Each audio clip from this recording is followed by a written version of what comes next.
is basically a small project that I tinkered with, where we are trying to create a search engine for all kinds of media, be it photos, videos, and audio. So we are specifically going to dive into how we can search for stuff in the videos. So this is my first conference and my first conference talk. And before we actually start with the rest of the presentation, I would first like to demo. So may the demo gods be with me. This is a small UI that I've just spun up to demo this app. So what we are going to do is, we are going to upload a video, right? And this is a short clip of animals in the jungle. So these are wild animals, right? There's a tiger, then there are these kind of landscapes, there's a crocodile, and a camel, and stuff like that. So what now we are trying to do is, we are trying to search for something in the video using natural language, and this search engine will tell us the exact timestamp where that moment is. So for example, I have paused this video now.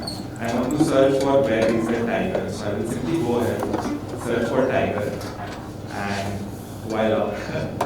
It just told me like where exactly is the tiger at that exact timestamp. So you could also search for something else. It doesn't just have to be animals. You could search for literally anything in natural language. So I believe there was some underwater scene as well. So if I want to search for that,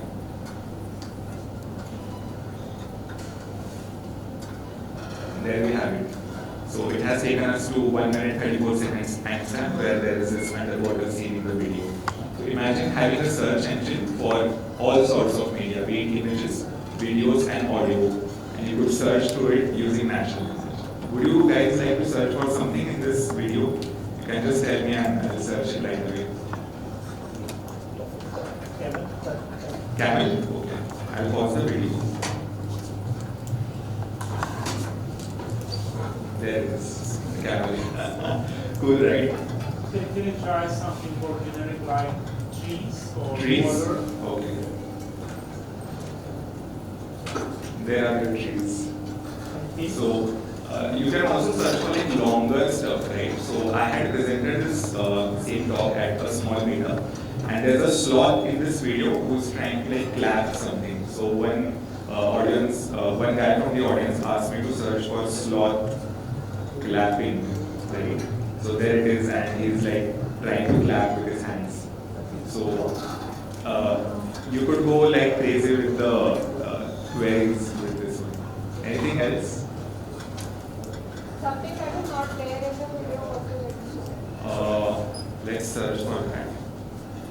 It will say that it couldn't find what it is looking for because it tried to query for something, but the score of the results was not high enough for it to qualify as something as a positive or something that exists in the video. In that case, we don't consider that. Something which is repetitive.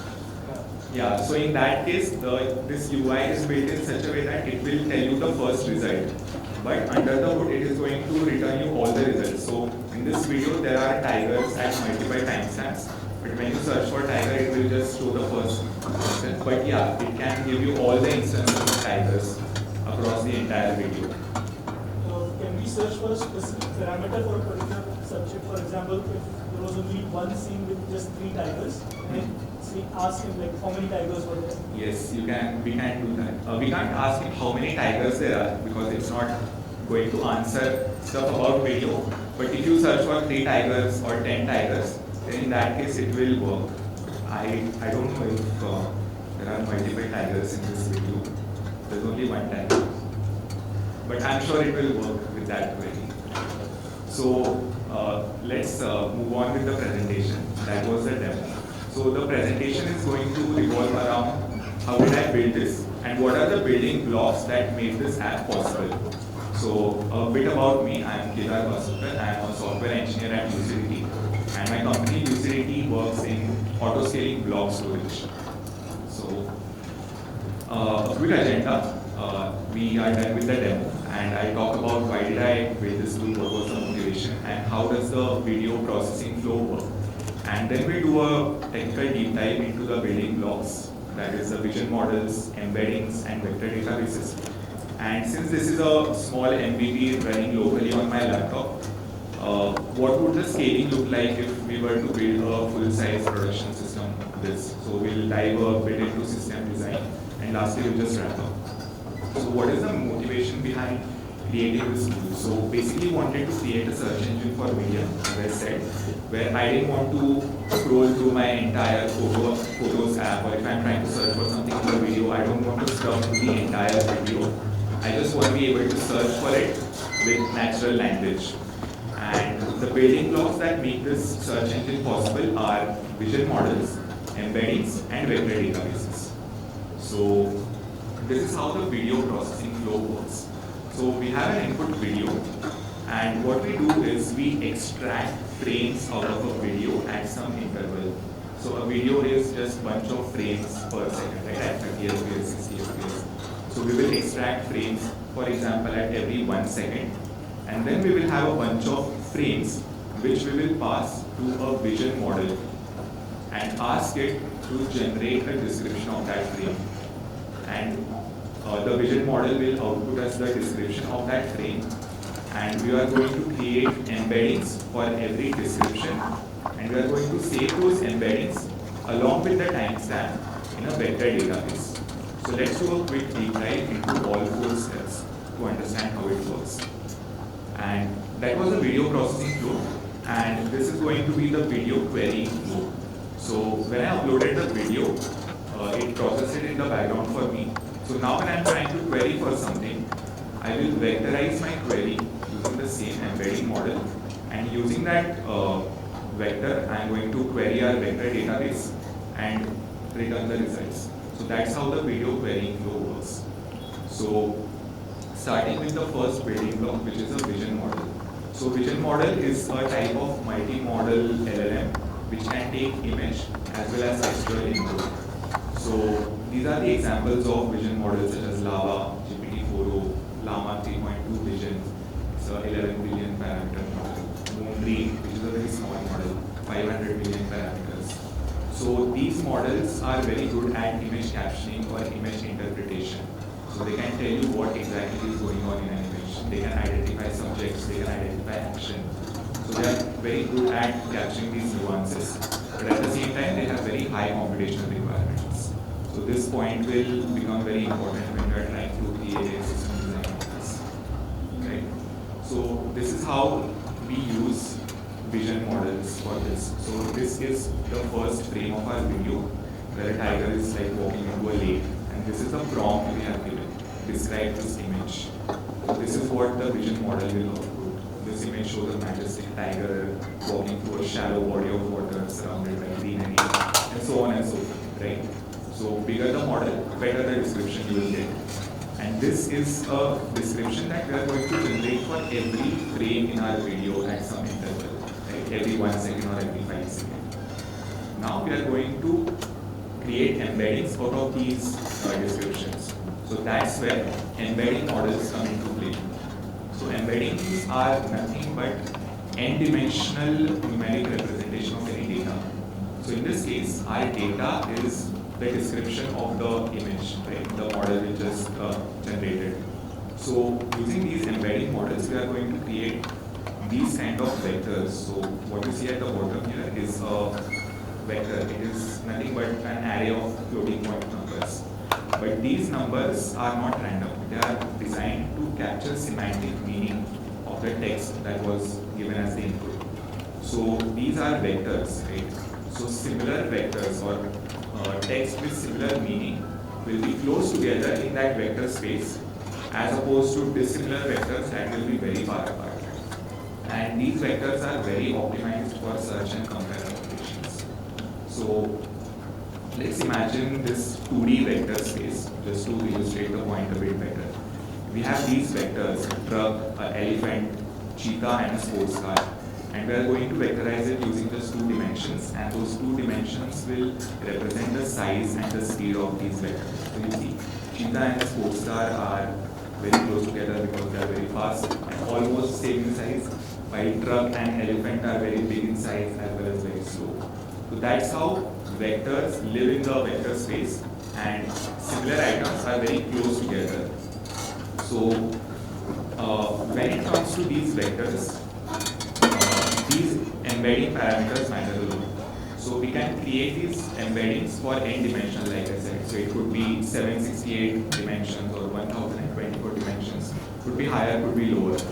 So there are a couple of trade-offs. So with more dimensions for every vector, our vectors will capture more meaning, but at the same time they will consume more space, because of which the lookups in the vector database will be affected. They will be slower. So this is a trade-off between performance, space, and the context that is captured. At the same time, these embedding models also suffer a bit of limitations. So context length is the first limitation, and secondly, it depends what data was your embedding model trained on. So if it was trained in English, then you won't be able to create embeddings in a different language. So these are examples of popular embedding models, and we are using nomic embed text for this example. So when it comes to calculating how close or different, far apart two vectors are, these scoring methods come into play. Cosine similarity and Euclidean distance are two examples. So let's see those one by one, going back to our previous example, right? Truck and elephant are here, cheetah and sports car are. So if I am trying to calculate the similarity between these two things, so using this cosine similarity formula, I will calculate these theta values, and I can see that cheetah and elephant are very far apart, but cheetah and sports car are very close together. So I can say that cheetah and sports car are similar to each other as compared to cheetah and elephant. Right? So the other example for this is Euclidean distance. So we can calculate the similarity between two vectors using this Euclidean distance formula. So there are many others, and these scoring methodologies are part of the vector database that you are using. So it's up to you what you choose, and with some trial and error you can find the most optimum scoring method for your data set. And lastly, the building block is the vector database. So it is a special type of DB which is optimized for vector storage. So search and retrieval operations are extremely fast. And like I said, these uses metrics like cosine similarity and Euclidean distance to compute the proximity between vectors. So these are a couple of popular examples like Milverse, Mediate, and Quadrant. But there are also plugins like PG vectors that are available in the market, which allow your normal databases like PostgreSQL to act as a vector database. So you can still keep the same database in your stack and give it the power of vector search and retrieval. So coming to the scaling of this system. So are you guys able to see this, or should I zoom in? Alright. So imagine we had to build a search engine for like this for a large number of videos, like petabytes of videos, hundreds or thousands of hours of data on a global scale. So this is basically how you would go about it. So let's take into consideration where user is trying to upload a video for it to be queried later on. So it all starts with the API gateway, where we are going to do basic stuff like rate limiting, authentication, and load balancing. So the video that user is going to upload will live in a storage bucket, right? And then we have three distinct pool of workers in the entire system that do three separate jobs. First is this pool of workers that will do the job of frame extraction. So we are going to use tools like FFmpeg here to extract frames out of the video. And the second pool of workers is the caption generation. So this is the pool of workers that will run the actual LLM, like GPT-4o and Llama 3.2, stuff like that. And last is this pool of workers that will run the embedding model. So the difference between the machines in these separate pools is that this is a CPU intensive pool, hence the machine will be CPU optimized. But here we need GPUs because we are running actual LLM models. So that's the difference. And the speed of processing for every pool of worker will be different. Hence, they are connected using queues so that they can do their job asynchronously. So these three pools are connected by queues, and every message in the queue carries the ID of the video or ID of the frame or ID of the caption that is generated by LLM model. So we are trying to keep the messages inside the queue very lightweight. So we are not going to pass the actual video or the photo, but just the ID of that asset which is stored in the storage bucket. So whenever a video is uploaded, we are going to pass the ID of the video into the frame extraction. Now this frame extraction algorithm, the process can fail in the midway. So we are going to have a key value data store here, which will save the video ID and how much it has processed, like the timestamp in this database. So in case video extraction fails midway for a video, we are going to retract that and we are going to check, and I processed this video is okay. I had done this halfway through. I will resume from that point onward. So that's one level of fault tolerance that we are adding here. Secondly, whenever the frames are generated, those frames will be temporarily saved again in the storage bucket, and we will pass those frames to the caption generation worker pool that will generate the caption, and these captions will be passed to the embedding pools. And lastly, this is where the processing ends, and we save the embeddings in our vector database. So that's how the system would basically look like. And monitoring is very essential, and every pool of worker will send logs to this monitoring service. So that's how this decoupled architecture works. And lastly, in this example, we saw that we were querying videos, right? But that video did not have any audio. But that's rarely the case, right? Every video will have sound, it will have dialogues, it will have audio. So adding audio support is something part of the future scope, where we can extract the audio, create captions or transcripts of that audio, and that can be used as well to save and create and save embeddings out of. And lastly is the image support, so that you can create a full-fledged media gallery that can be searched using natural language with this methodology. So to conclude, these are the building blocks like vision models, embedding models, vectors, and the vector databases. And these are their properties. So vector models are special types of LLMs that take image plus text input. Embeddings are floating point vectors which capture the semantic meaning of data. And vectors are very optimized for search and retrieval operations. And their sizes are basically trade-off between the performance or the space required or the context you want to capture. They suffer from a few limitations like context window and training language. And vector DBs are specialized DBs that are good at vector storage and retrieval operations. So that was my presentation. Thanks a lot. Thank you so much, Kedar. It was a lie that you said that this was your first time presentation. You did it so much like a pro. Thank you so much, guys. Question and answers quickly.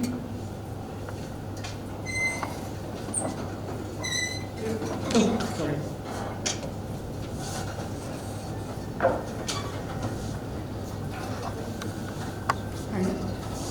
Thank you for the presentation. It was awesome. I just had one question. When you are giving a video as an input and we are getting a text, right?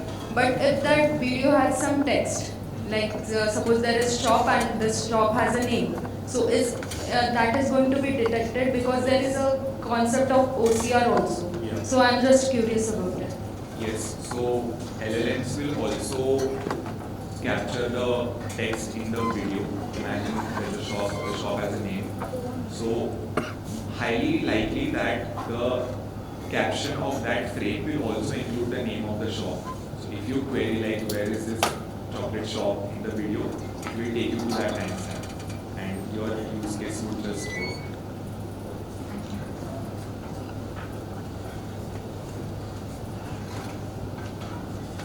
Which LLM model you are using? In this case, we are using Lava.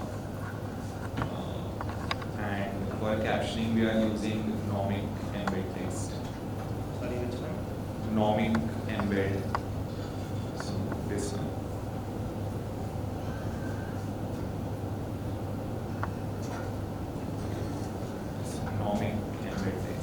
Okay.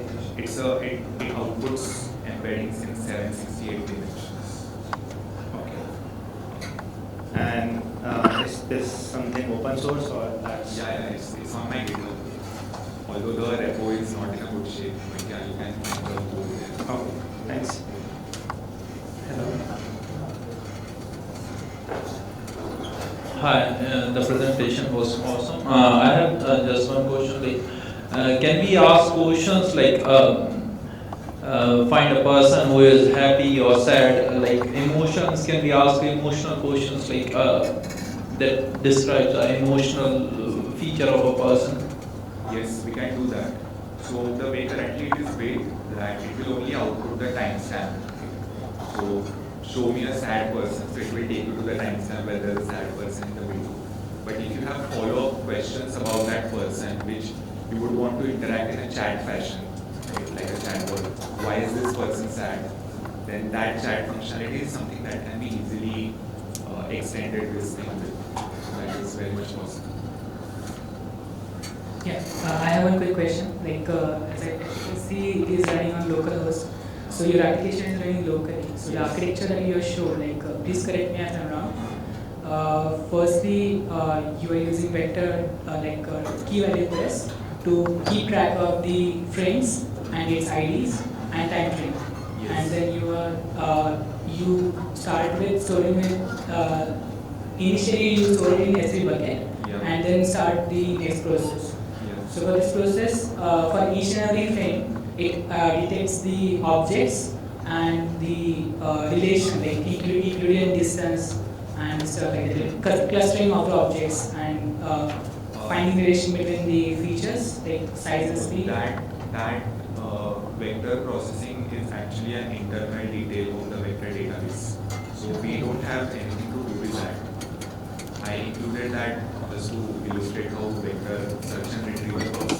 But that is something that is responsibility of your vector database. We don't do anything with it. Okay, and in case of providing this image frames to the vision model, like if you're using GPT 4.0, then you convert it, tokenize it, or how do you embed it? So you can pass images directly to LLMs, right? Along with a prompt which basically says describe this photo. So just pass it to any vision model, it works out of the box and it will output you the description. So tokenization is not necessary. Okay, and that was a great presentation. I would like to explore it more. So, is it publicly accessible? Yeah, it's on my GitHub. You should have added a link there. So, this is your personal project, or Yes. we can contribute to it? You can contribute to it. We can work on adding the audio support. That would be great. Thank you. I will definitely reach out. Thank you. Hello, sir. Say, I'm not having a question, sir. I'm not having a question. I want a suggestion. Like, if you want to scale in different domain, I have an idea that in video calling, like live streaming or video calling, if there was video calling between a normal person and deaf and dumb person. So I want to track the frames. Like the deaf person is talking in sign language. So in the like on the flow, it will convert that sign language and into regular language, and it will pass, and it will do it the normal language converted into sign language. Can it be possible with the help of LLMs? Yes, I think so. Can you help me with like how system will like later on? Yeah, we can definitely. Time for one last question. So I have a question. So can you just quickly open up the architecture diagram? Okay. So here, as you have mentioned, that there is a worker code name as the frame extraction code, right? Yeah. So what it does is like, as you mentioned, it extracts the frame like from 1 second kind of rate, and then it creates a text from the image, and then you query on that text.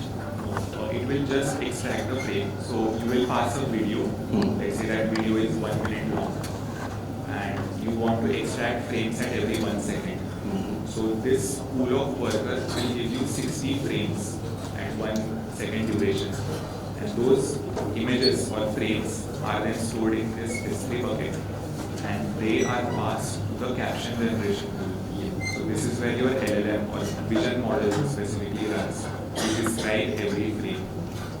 So my question for you was, let's say there are some specific scenarios, like if I imagine there might be some videos where the frame might be exact replica, but just a slight deviation.